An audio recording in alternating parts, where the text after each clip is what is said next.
네, 저는 생명안전 시민넷 공동대표 김훈입니다. 세월호 이후에도 재난 참사와 안전사고는 계속되고 있습니다. 많은 사람들이 산업과 생활의 현장에서 죽고 다치고 병들고 있습니다. 죽음과 부상과 질병의 일상화로 사회 전체의 경각심과 감수성이 마비되어서 사태 해결을 더욱 어렵게 만들고 있습니다. 일터와 거리와 마을에서 우리의 이웃들이 날마다 죽고 다치고 있습니다. 오늘 여러 시민단체들과 피해자와 유가족들은 지난 3월 10일 국회에 발의된 생명안전기본법의 제정을 호소합니다. 이 법안은 국민의 안전권을 법률로 명시하고 이 안전권을 수호해야 하는 정부의 책무를 명확히 하고 있습니다. 그리고 생명의 안전을 보장하는 국가정책의 기본 방향을 제시하고 있습니다. 이 기본법 위에서 더 진전된 법과 제도와 시행들을 성취할 수 있을 것입니다. 이로써 한국 사회는 광복 후 70여 년 동안 성과, 이윤, 속도, 경쟁을 향해 치달리면서 사람의 생명을 함부로 대한 역사적 과오로부터 벗어날 수 있을 것입니다.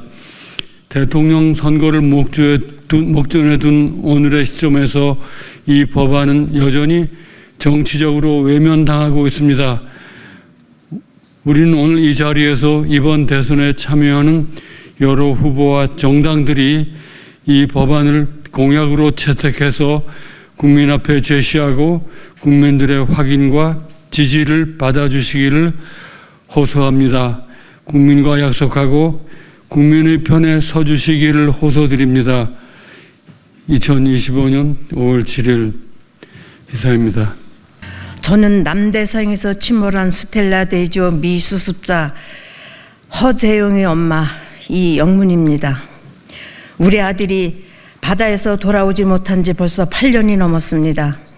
2017년 3월 31일 그날 박근혜 전 대통령이 구속 수감되고 세월호가 목포 신항으로 인양되면서 우리나라는 떠들썩했지만 집으로 돌아오던 제 아들이 탄 배가 침몰했다는 소식에 제 삶은 송두리째 무너져 버린 날이었습니다. 외교부는 해외에서 일어난 재난에 대해 총괄 책임이 있지만 저희 가족들에게는 해양수산부에 연락하라면서 회피했고 해양수산부는 선박이 침몰한 장소가 아니고 국내가 아니라 해외이기 때문에 주무부처가 아니라고 했습니다. 결국 황교안 권한대행 체제에서 우리나라 정부는 구명보트도 제대로 찾지 않은 채 사건을 종결하려고만 했습니다. 그래서 저희 가족들은 정부에게 주황색 구명보트를 찾아달라는 의미로 주황색 옷을 입고 피켓팅과 서명 운동을 시작했습니다. 그러나 8년이 넘는 긴 세월 동안 국가는 제 아들이 엄마에게 왜 돌아오지 못하는지 제대로 알려주질 않습니다. 문재인 정부 시절 어렵게 1차 심해 수색을 했지만 진실도 밝히지 않은 채 발견한 유해도 수습하지 않은 채 시간을 흘려보내고 있습니다. 정부는 그저 세월이 흘러 사람들에게 스텔라 데이지호가 잊혀지기만을 기다리는 것 같습니다. 하지만 자식을 앞세우고 남은 세월 속에 속이 썩어 문드러지는 하루하루를 견뎌내는 힘은 자식이 왜 죽게 되었는지 제대로 알고 장례라도 치러줘야 한다는 책임감에서 나옵니다. 스텔라 데이지호 침몰 이후에도 광주 학동 참사, 이태원 참사, 오송 참사 등 얼마나 많은 부모들이 자식을 잃고 가슴을 쥐어뜯었습니까? 그때마다 두 번 다시 이런 아픔 없게 하겠다는 약속은 그저 말로만 되풀이되고 있습니다. 생명안전기본법이 있었더라면 우리가 그렇게 간절히 원하는 스텔라 데이지호 2차 심해 수색 예산도 당연하게 확보되어 이미 진실규명이 되었을 겁니다. 생명안전기본법은 그저 이름뿐인 법이어서는 안 됩니다. 빈 약속이나 겉만 번지르르 한 허울이 아니어야 합니다. 3사 피해자들의 직접적인 진실 규명이나 조사나 진실 규명이 되는 법이어야 합니다. 이 법은 우리 사회가 생명을 얼마나 소중히 여기는지 보여줘야 합니다. 이 법이 있었다면 저 같은 어미가 8년이 넘도록 길거리에서 피켓을 들고 헤매며 눈물 흘리지 않았을 것입니다. 생명안전기본법은 국가가 국민의 생명과 안전을 지킬 의무가 있다는 것을 분명히 하고, 참사가 일어났을 때 진실을 밝히고 피해자들을 보살펴야 한다는 약속입니다. 무엇보다 같은 잘못을 반복하지 않겠다는 최소한의 다짐입니다. 제 나이 이제 곧 8순을 바라봅니다. 저는 자식을 찾기 위해 지난 8년간 하루하루를 견뎌왔습니다. 그런데 국회와 정부가 귀를 막고 눈을 감는 사이 또 다른 참사가 일어나고 또 다른 부모들이 저처럼 가슴을 치며 울게 된다면 이게 과연 사람 사는 세상이라 할 수 있을까요? 과연 정의로운 사회라고 할 수 있겠습니까? 이제는 달라져야 합니다. 저는 오늘 생명안전기본법의 제정을 간절히 호소합니다. 이 법은 참사가 일어난 뒤의 대책이 아니라 그 참사를 막기 위한 첫걸음입니다. 사람의 생명과 안전을 먼저 생각하는 나라가 되기 위한 최소한의 약속입니다. 다음 대통령이 되실 대선 후보님들, 오늘 이 자리에 계신 국회 생명안전포럼 의원님들, 그리고 기자 여러분께 어미의 마음으로 부탁드립니다.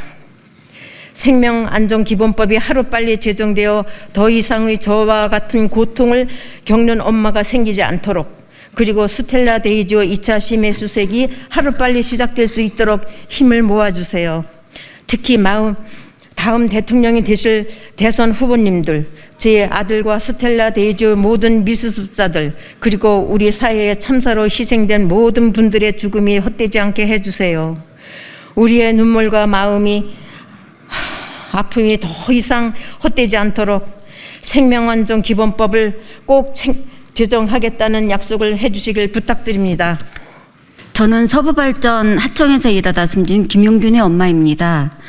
세월호 참사가 일어났을 때 저는 속보 시작부터 배가 가라앉고도 한참 동안 인명구조 소식을 듣고자 안절부절 속타는 심정으로 지켜보았습니다. 왜 구조할 수 없었는지, 11년이 지난 지금까지 진상규명은 왜 이리 힘든지 이해할 수 없습니다. 그때 당시 저 부모들은 자식 잃고 힘들어 어떻게 살아갈까 걱정이 되었지만 제 자식조차 잃을 거라고는 상상도 못했습니다.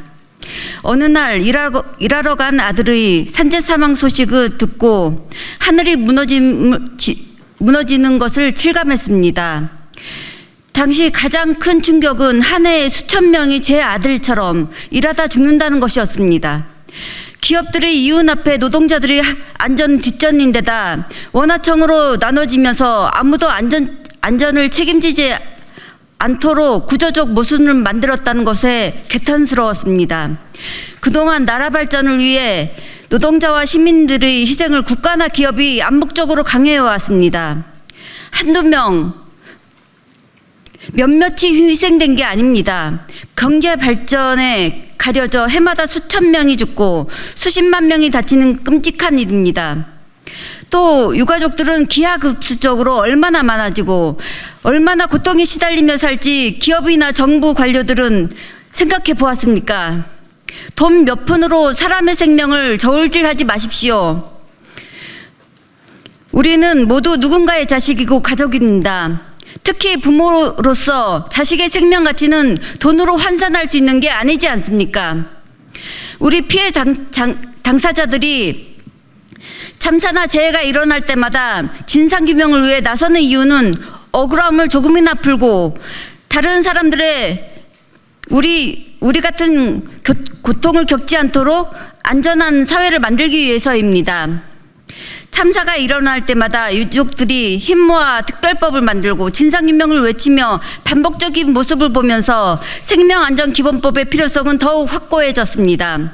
이런 참사는 누구한테든 일어날 수 있기에 시민의 생명안전권은 그 무엇보다 최우선적으로 보장하는 것이 필요합니다.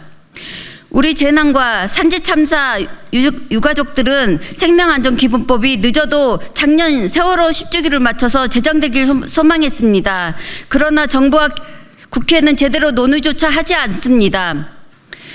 이번 대선에서는 각 당들이 대선 후보 공약에는 반드시 포함시키고 생명안전기본법을 통과시키는데 사력을 다해주길 바랍니다. 4월 28일 세계 산재 사망 노동자 추모의 날에 맞추어 우리나라도 올해 처음으로 산재 노동자의 날로 지정했고 기념 행사도 진행했습니다. 정부가 지정한 만큼 안전하게 살고 행복하게 일하는 과제에 더욱 관심을 가지겠다는 의미로 받아들이면서 올해 안에 꼭 생명을 우선시하는 생명안전기본법 제정을 새 정부와 국회에 강력히 요구합니다. 감사합니다. 예, 박주민입니다. 생명안전기본법 어떻게 보면은 왜 이 법이 지금까지 없었지라고 생각할 만한 법입니다. 국민들의 기본권을 지키는 것이 국가의 가장 중요한 의무인데 생명에 대한 그리고 안전에 대한 기본법이 없다는 것 자체가 말이 안 된다고 볼 수밖에 없습니다. 이제 이 말이 안 되는 비상식적인 상황을 끝내고 국민의 생명과 안전이 제대로 지켜지는 나라를 만들기 위해서 생명안전기본법 반드시 제정돼야 됩니다. 이번 대선 때 모든 대선 후보들은 이 내용을 공약화해 주실 것을 간곡하게 요청드립니다. 저희들은 이러한 요청과 함께 국회에서 입법을 위한 노력을 경주해 나가도록 하겠습니다. 이상입니다.